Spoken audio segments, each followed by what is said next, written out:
And now a loading screen.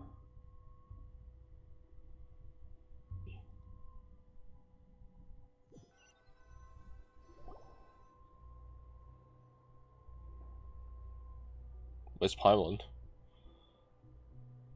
Yay! You're awake! There. How are you feeling? Any aches and pains? Did you sleep well? I'm doing alright, Paimon. No need to worry about me. Phew! Well, that's good. Paimon's been sitting on the edge of the bed worrying about you for ages. You slept a whole day and night. Poor Paimon had to eat all by her lonesome. Glad to hear you didn't starve. How is the food? Well, it wasn't the same without you there to share it. Honestly, Paimon just can't relax when you're not your usual self. She couldn't enjoy the food and settle down to sleep. Yeah. Well, I'm back to normal now. After that fight. Tomato swung by earlier. He said to tell you to head to the tavern when you woke up. Barker and the others are organizing a victory feast and they want to celebrate with you. Yeah. He also dropped off some medical supplies, but you seem fit as a fiddle, so guess you won't be needing those. If you're feeling up to it, let's head over now. Wouldn't want to keep them waiting.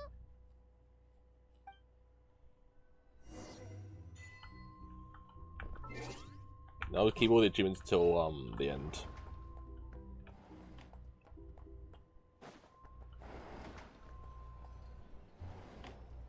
Dory's there. We're here. Traveler and Paimon! Yahuda, Abaida, Durin. Timing. We were literally just saying how there's no way we're holding this victory feast without you any longer, and we would have postponed it till tomorrow. How are you feeling today? Much better, thanks. Don't worry about me. I'm speaking so much in Relieved there. to hear it. I like normal. If that changes, Oh my just god. let me know. Happy to check you over at any time. Yep, we're here for you. Anything you need, just let us know. Oh wait, where's Nefer? How are her eyes doing? Nefer's right over there. I'm sure she'd love to catch Yeah. up with you.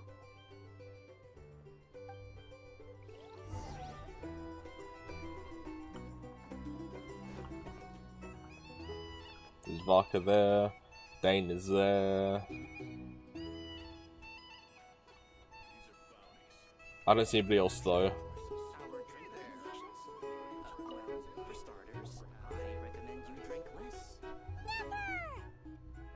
Traveler, Paimon, are you recovering well? Much better thanks to a good rest. You're looking well too. Turns out that moon chanter has some real talent after all. My eyes were mostly recovered after just a couple days rest. I can actually open them again now. Yeah, but you gotta be careful. Lauma says not to strain your eyes while they're still healing. Yes, thank you. I'm well aware. Yehoda, could I borrow you for a moment? I could do with an extra pair of hands. Oh, sure. Coming. Did you hear that? I gotta go help Lauma for a second. You guys chat among yourselves. I'll grab us some drinks on the way back. Paimon, you still like 'em sweet? You bet. Make it extra sweet, cause Paimon's earned it. Sure thing.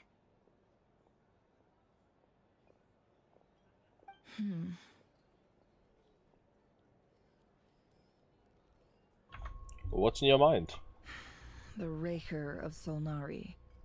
Kind of a snake, don't you think? More of a wolf in my mind. No, definitely a snake. A poisonous one who spewed his venomous hatred everywhere. Yeah. Anyone who seeks revenge out of hatred for other people has become a snake. That's something my dad used to say. I guess he didn't like seeing people go down the path of vengeance. Perhaps. I'm sure it sounds like a very wise and open-hearted perspective to your ears. But me? I think hatred is a perfectly justifiable emotion. Yeah. What else is left when everything you depended on in life gets stripped away? Something's gotta fuel that drive to keep on living. When I look at your life, I see a lot of things you can depend on. If you're worried about me, you can nip that in the bud. I'm not someone who gets stuck in the past. It's just... I suddenly feel like I was wrong to call my father a liar. He was just a fool. That's why the academia turned their back on him, and why the other tribes ganged up on him. Oh, Father. How much better things could have been if you were a skilled liar. Look at the Ibis King. Thoth is a fiendishly cunning liar. And yet, strangely, he feels more like a father to me than my real dad ever was. He's never brought it up, but I'd bet he feels the same way. Why else would he give me the power to perceive the truth, while at the same time training me in the art of deception? Sadly, I've never heard the Ibis King's voice. What's he actually like? Well, King Deshret banished him to Aru, which is essentially a prison, and posed 3 questions to him. Yeah? He promised that he'd have his freedom if he could find the answers. His response was to take on a physical form and approach me, hoping that I could become his envoy and search for one of the answers on his behalf. Did he really think I'd fall for that? He's stuck there. He can't make me return what he gave to me. Sounds like he was nice enough to you. You definitely sound like father and daughter. So that's enough for you to decide he's nice, is it? He's a prisoner, and he was scared. So he decided to perform some good deeds to win people's approval. He lives in fear because he's a deceiver. How is Rerir any different? You can't work as a spy your whole life and expect a happy ending. It's preposterous. Yet I can't say I don't understand it. Liars live in the darkness of their own making, but it's still human nature to want to go on living. They say that a liar's soul is the most worthless thing in the world. What do you think?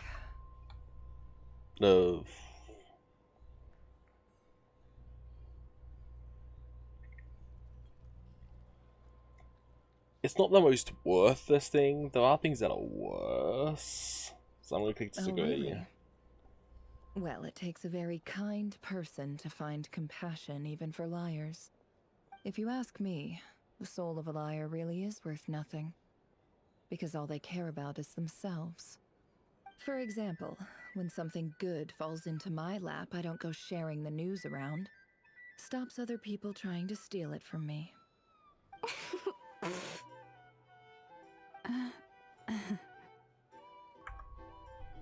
I have a feeling some people over there may have overheard So that. be it. They have sharp ears. Yeah. I can't keep anything from them. Is that your way of saying you've warmed up to them now? Wow. Is that what it looks like? What it looks like is you're starting to see us as your friends. Well, you all know my past now. And I can't simply eliminate everyone who knows too much. So I guess I just have to put up with you. For the foreseeable future, at least. When you find yourself in a situation you can't control, the safest play is to keep calm and start monitoring everyone involved like a hawk. In the intelligence world, you need to have a sense of perspective and play your hand accordingly. If you understand what's at stake, please ensure my secret is safe with you. Of course. I trust you'll respect my wishes as a friend. But don't forget, I will also be watching you like a hawk. Well, sure. Very good. Oh wait! Now that the panic's over and we've all calmed down, Paimon suddenly remembered something. What is it? After all that build-up, our mystery ally never showed up even once. That's the last thing mentioned but for the hour quest end?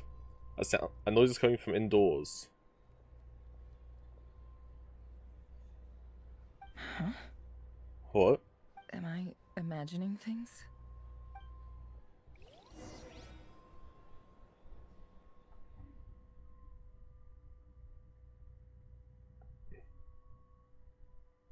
Huh?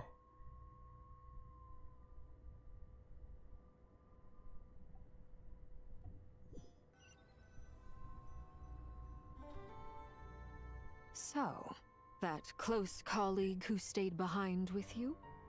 What's he been up to recently? Don't know, don't care. I get more normal human interaction from hanging out with Bosco 2 than him. Although, Now you mention it, he hasn't bothered me in a while. I wonder if... Yeah, what if he's finally gone? If he's disappeared without a trace, it's the biggest gift he ever gave to the world. But I somehow doubt that's what's going on. He won't lie low forever. So we'd better stay on guard.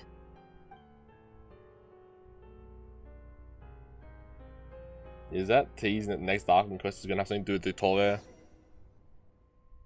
I'm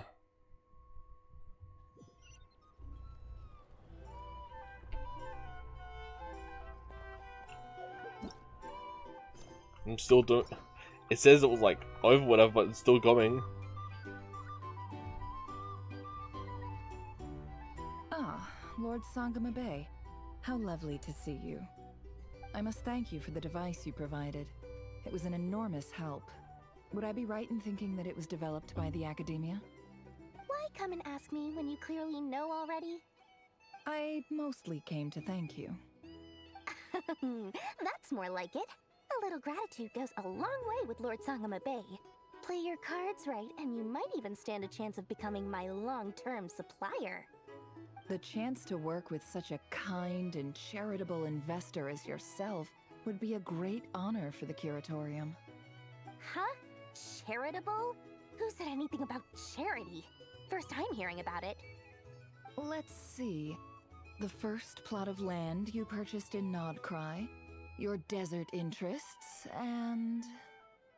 Stop! What do you think you're doing? Exposing my investment history!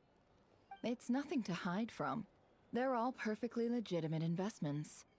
And some of the land you purchased was with the intent of building a sanctuary? Yes, I heard about that too. How did you... You're a curious case, Lord Sangama Bay. You don't like people finding out about your good deeds, do you? But I'm afraid no matter how hard you try to keep things under wraps, where there's a will, there's a way. You did it for Sumeru, didn't you? It was empty land that was gonna go to waste otherwise. I figured if I built something there, it might at least get some use in an emergency. Disasters are capricious things. They strike without any warning. I've lost family to a disaster before, and I don't want to lose any friends or business partners if I can help it. My elder sister used to dream of finding a sanctuary. Somewhere with plenty of food, water, and medicine. Where everyone could live happy lives. It was something I looked into, but after discussing things with the Dendro Archon, I decided on a more effective strategy. The tech people handled the tech, and Moneybags provided the Mora. It just made the most sense. It's a pity that so few people know the truth about you. Everyone says that you view everything in terms of Mora, and all you care about is growing your own wealth. So, what's the problem with that? Everyone wants to be rich. It's human nature. So yes, I love Mora, and it's nothing to be ashamed of. But surely you have dreams of your own beyond just making Mora. You don't get it, do you? My dream is to invest in other people's dreams. And, you know, make a nice little slice for myself along the way. Just thinking about it makes me happy. That sweet, sweet sound of Mora. Thank you. For the device? And the pendant. Oh, that. I was just returning a favor. Don't worry about it. Seems like we've both been away from home for a very long time. Yeah. So long that I barely remember what my family even looked like. That would be your mother, father, and sister? Yeah, though it's been years since my sister passed away. It's not like I want to forget them, obviously, but memory can be even more ruthless than the most calculating business person. Beyond a certain point, if something isn't helping you, it just gets rid of it. My sister can't help me now. Slowly but surely, her face is fading from my mind's eye. It's become a vague impression. Not everything will fade. When loved ones pass away, the beautiful memories are the ones that last the longest. Yeah, that's true. if you ask me. That's the one silver lining in all of it. Well, that, plus, I'm sure that life is much better now than it was back then. Oh, absolutely. I have tons of Mora, a big beautiful house, business is booming, and I'm as happy as can be. You've got a lot going for you too. Boss of the Curatorium of Secrets? I'm sure there's plenty of Mora to be made in that line of work. I appreciate the vote of confidence. Okay. It says 1 out of 2 groups. The other group's over there. Oh, Dane's gone. It's just left Spark over here. How have you been holding up? Any adverse reactions? If you start to take a turn for the worse, make sure you tell me right away. You don't need to worry about me, Grandmaster. I'm fine. I mean, I barely did anything, so... What? You're too humble, young man. You played an indispensable role in the battle for Nod-Krai. We can't thank you enough for your support. Sometimes, when people praise you, it's because you deserve it. The best thing is to accept it calmly and with grace. It's important to learn how to respond to words of admiration. Let's do a quick demonstration. Albedo, that was an incredible feat of alchemy. The pressure was on, but you worked flawlessly at lightning speed to get the job done. Thank you. I can't take all the credit, though. Durin played a big part in forming the alchemical array. See? Did you catch that? A masterclass in how to take a compliment. Okay, yeah. I did work pretty hard to help prepare for the battle. No point denying that. Hey, you guys! Seriously, great work everyone. You all outdid yourselves. Hey, look who's bounced back. Looking good, traveler. Seems like you've recovered. You won't need to take any more medication. Can I get you a drink? Huh? You know how to order at a bar now? You've sure learned a lot recently. Handling a drinks order is ridiculously simple compared Yeah. to alchemy. Don't worry, I'll blend into society yet. Paimon believes it. You're clearly a fast learner, just like your brother. To be totally honest though, Paimon didn't quite follow all the details when you first explained the plan to us. Don't worry, that's completely understandable. Unless you're a student of alchemy, it's hard to grasp the principle and how the process works. Yeah. To put it in the simplest terms, we saw how our enemy stole the power of Kuvaki. And that gave us the idea of stealing his power to turn it against him. When facing an enemy you have no hope of defeating, it's best not to engage them in battle. So, instead of looking for a way to overpower him, we decided to help Columbina get strong enough to at least stand up to him in a fight. For this to work, we had to analyze his modes of attack, confirm who his main target was, and make sure that he wouldn't go beyond the range of the alchemical array. For added security, we prepared a total of 4 arrays. Yeah. But to mitigate the impact of the battle, we identified one location in particular as the ideal spot, which is where the confrontation took place. The alchemical array absorbed his abyssal power. Then Durin processed it to render it usable by Columbina. That power enabled her to do what would otherwise have been nigh on impossible. Yep. What surprised me was that Dainsleif actually agreed to join us. Given his history with Rerir, he had every right to sit this one out. But we're extremely grateful for the decision he made. Confronting a former friend in battle, that can't have been It easy. must have been a painful choice to make. But I'm sure that making a decision was far better for him than staying in limbo. Absolutely. He was torn between 2 paths, but in the end, he made his choice and stuck to it resolutely. He doesn't strike me as the sort of person who'd stay trapped in limbo for long. Anyway, however you cut it, everyone gave a stellar performance. And now, it's time to kick back and celebrate. Yep.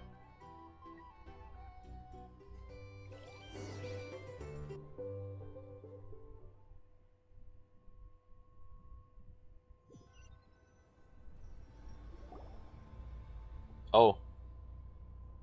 That's the only reason you're here? Yes. I've thought a lot about it.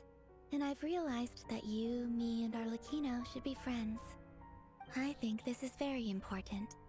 So I felt I had to come and tell you. Well, this is a new one. I'm so moved. I can't even hold my teacup. If that's all, you can leave now. Do you not want to be friends with me? Or is it that you prefer being co-workers? What is this, Columbina? Are you deliberately testing my patience threshold? Right now, my politeness module is active. But if you say another word, I swear I'll shut it down. If your politeness module was active, wouldn't you say the word please at some point? Polonia, please see Lady Columbina to the door. Will you still invite me to your next tea party? What? Yes, I think you will. Bye-bye, dear Sandrone.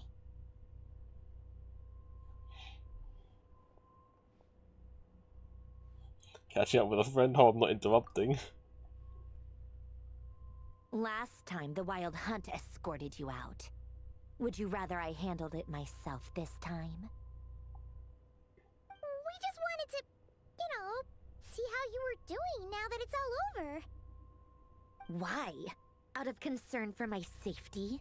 I hope you didn't seriously think that the Rayhir of Solnari would be able to lay so much as a finger upon me, given how prepared I was. Mostly because you kind of helped us out, so we just wanted to check you were okay. Looks like all your robots are fixed, huh? I saw books and teacups on the table. Oh, don't you worry about that. Tea time is already a write-off. The visitor before you managed to kill my appetite. If you're in the mood for tea, go ahead and help yourself. Otherwise, it's going to waste. My coasters are still missing in action, though. Use this notebook instead. Whoa! Pretty hefty notebook. Look at all those calculations. You can ignore those. They're just dumb scribblings. I doodle and write in my free time. Sometimes I remember the distant dreamlike past. Sometimes I imagine the far-flung future. Yeah? And other times, I grit my teeth and note down all the crazy nonsense going on in the present. Some people do the crosswords in the newspaper. This is my equivalent of that. Trying to predict the future is like daydreaming. And writing about the present just makes me furious. The past is my favorite. If nothing else, it's already set in stone, so I don't have to rack my brains trying to figure it all out. Huh. Although, having said that, the only vaguely interesting memory in my past is probably that guy they call Lord Artificer. Lord Artificer, you mean Alain Guillotine? Who else? Pretty much all the mecha and Fontaine are his personal handiwork. Yeah. Wait, are you saying you know him? Like, personally? As a friend? I mean, I guess we were friendly enough. So you've actually met him, but he lived hundreds of years ago. Yep. In fact, I'm probably the only normal person left who knew him at all. We used to chat occasionally back when he was still around. Before he passed away, he asked me to destroy all his manuscripts. I honored his request, but I did read through everything first before destroying them.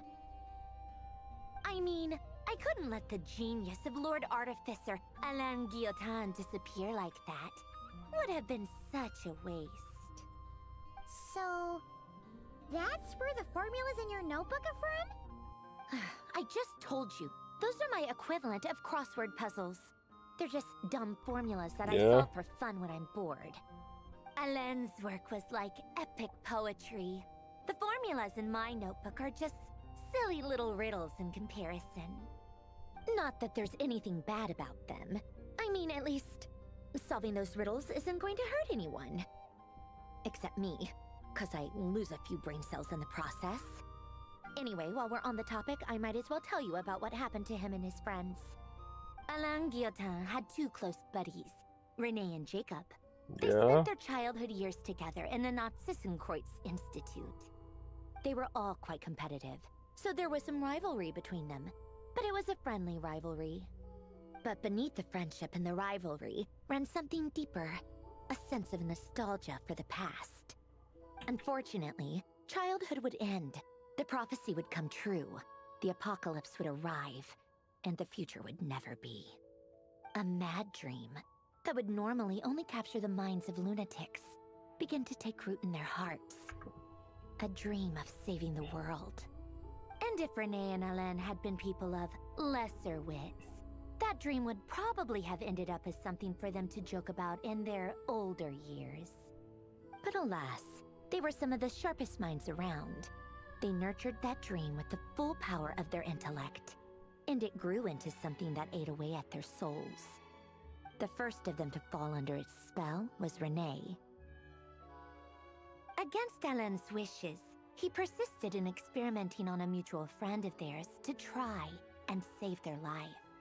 Alain did not approve and parted ways with Renee. It's complicated. Alain wanted to believe that Renee only did what he did for the sake of their friendship. But when he told me about what happened, I could tell he still had some suspicions about Renee's motives.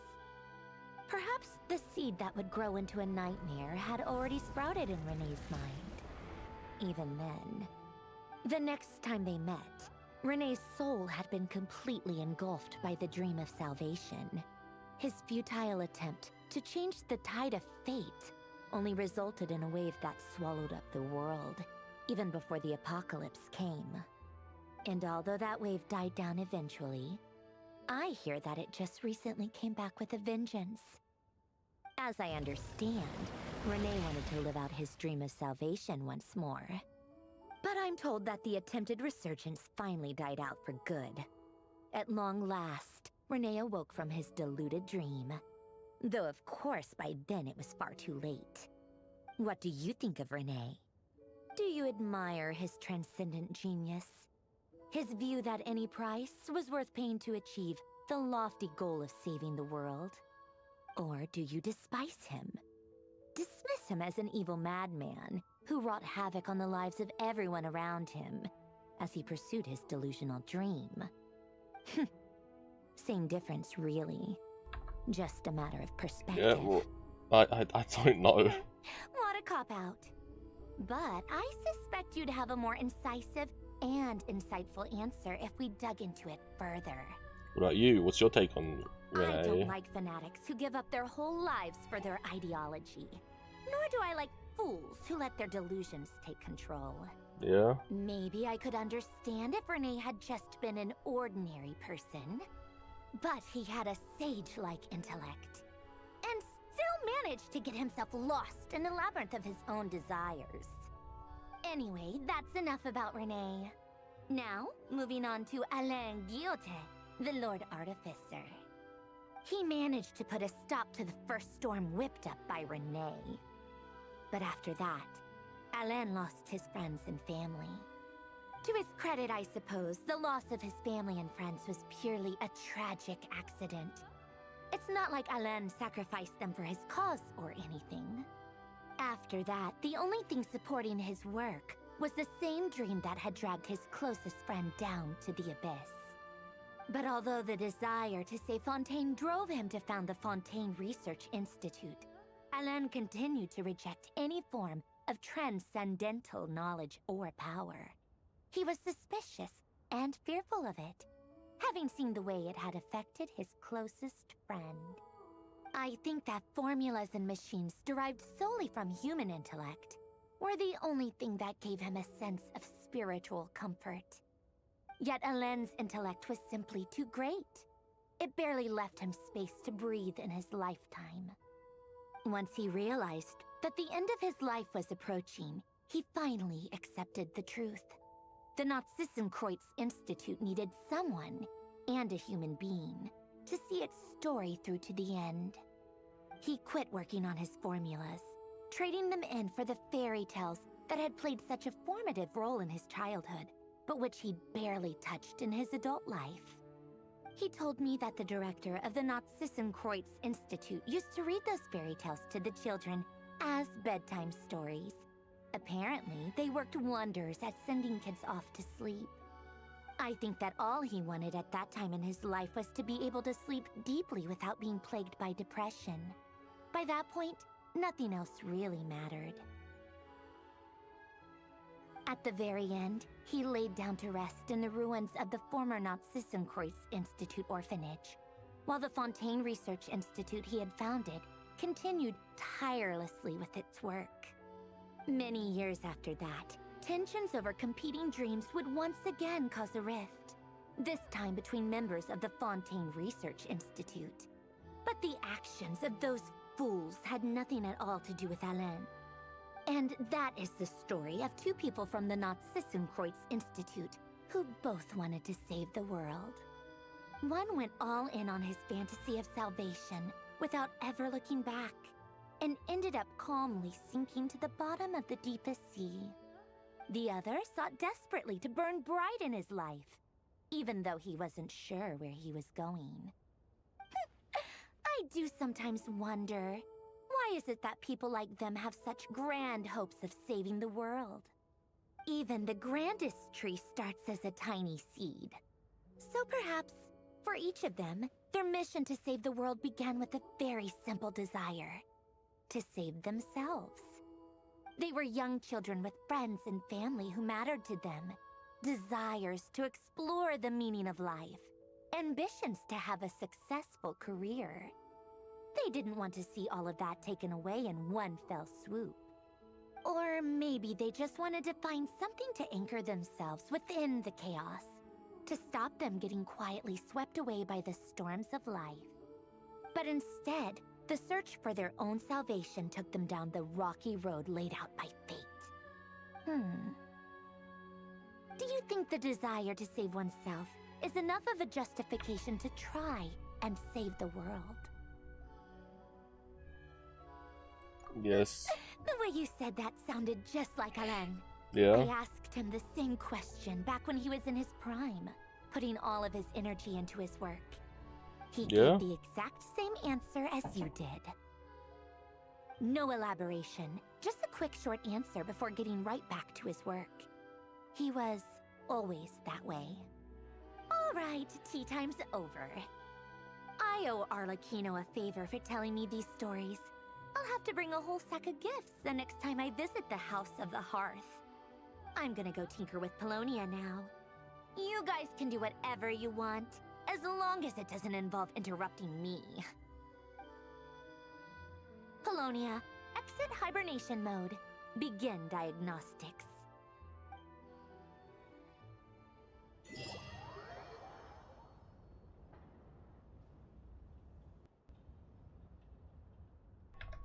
Is that it? Is it over? Okay, it's over. Thank you so much for watching this video. Don't forget to like, comment, and subscribe for more in the future like this one. Don't forget to check my Twitters, my Panda YouTube. Comment, subscribe, like, all that. And I'll see all of you in the next video. Bye!